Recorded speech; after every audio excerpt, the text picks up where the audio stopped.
Avui estem fent una sortida ecològica. Hem agafat una bossa per recollir la brossa i uns guants per no embrutar-nos. Si algun dia no sabeu què fer, us ho recomano molt. Així ajudem a la natura i ens distraiem de moment.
Aquí hem acabat la nostra sortida ecològica.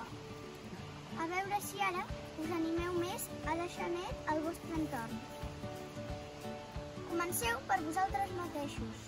El més important és que no tireu brossa a la natura. Per acabar, ens cal tirar la brossa que nosaltres avui només hem recollit plàstic i llaunes d'alumini. Les tirem. Per últim, ens cal netejar-nos les mans.